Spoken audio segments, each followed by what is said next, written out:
Hello students, मैं Anju Srivastava doctor Devraj Singh public school की online classes में आपका स्वागत करती हूँ। बच्चों, कैसे हैं आप सब? अच्छे हैं?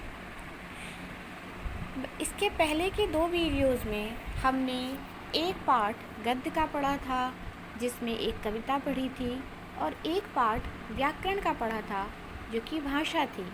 भाषा में हमने समझा था भाषा क्या होती है, कितनी प्रकार की होती है और उसकी हमारे जीवन में क्या उपयोगिता है।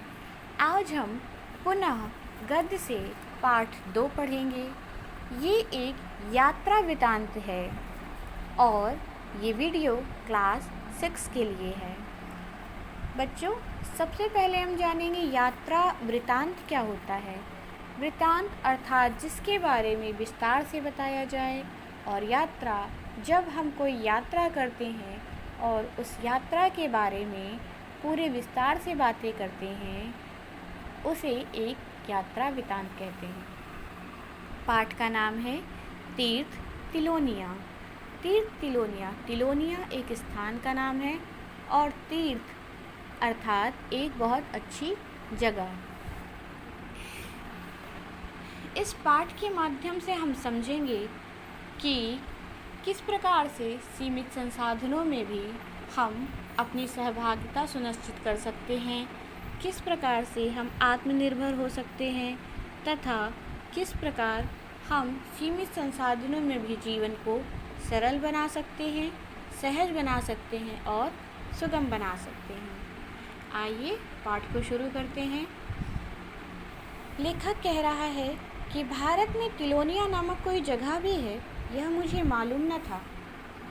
अर्थात लेखक को अभी तक ये नहीं मालूम है कि तिलोनिया नाम की कोई जगह है।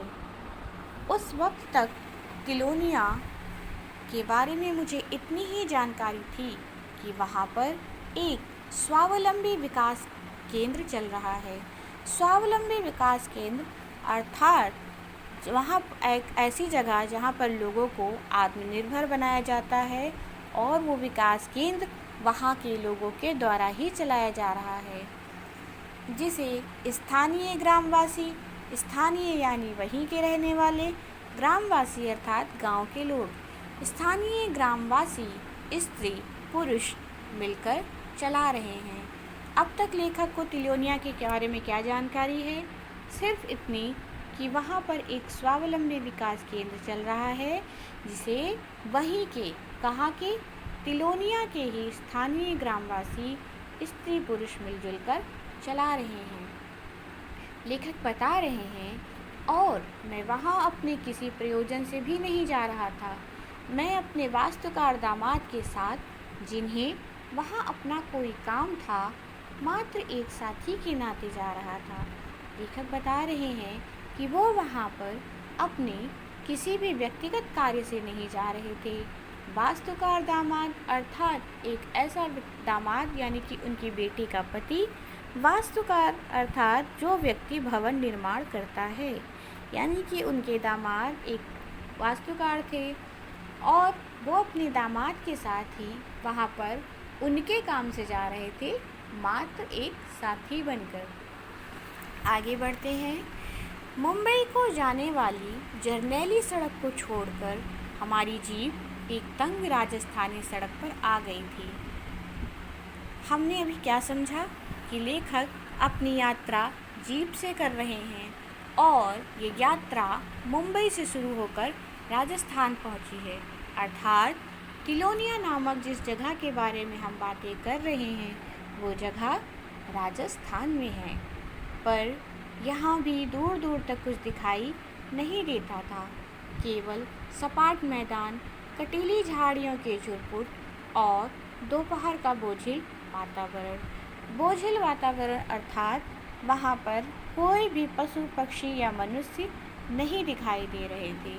राजस्थान में बहुत अधिक गर्मी होती है, इसलिए लेखक को दोपहर के समय वहाँ पर सिवाय सपाट मैदान, कटीली झाड़ियों के कुछ भी नहीं देखने को मिला।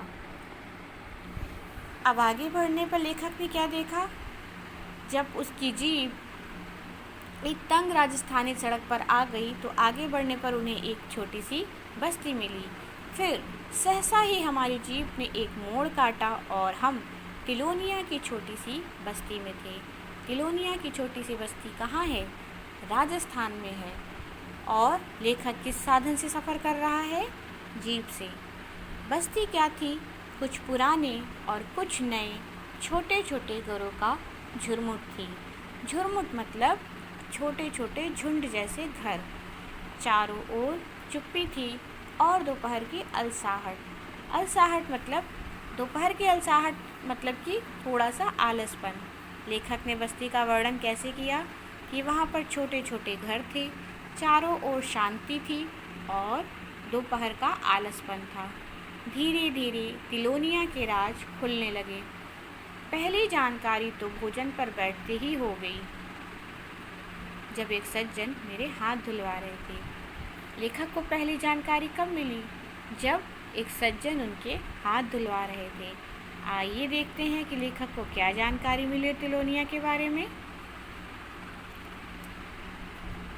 उन सज्जन ने बताया कि जहाँ पर हम खड़े हैं उसके नीचे एक तालाब है।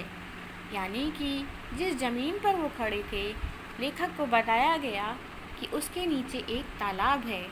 हम लोग तालाब की छत पर खड़े हैं, यानी जिस ज़मीन पर वो खड़े थे उसके नीचे एक तालाब था।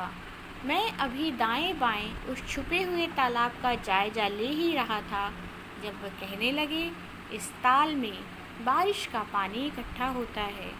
वो व्यक्ति जो लेखक का हाथ धुलवा रहे थे, पहले तो उन्होंने यह कहकर आश्चर्य में डाल दिया कि जहाँ पर हम खड़े हैं उसके नीचे एक तालाब है, और जब तक कि लेखक ये ढूंढता कि तालाब कहाँ पर है, उन्होंने ये बताया कि इस तालाब में बारिश का पानी इकट्ठा होता रहता है।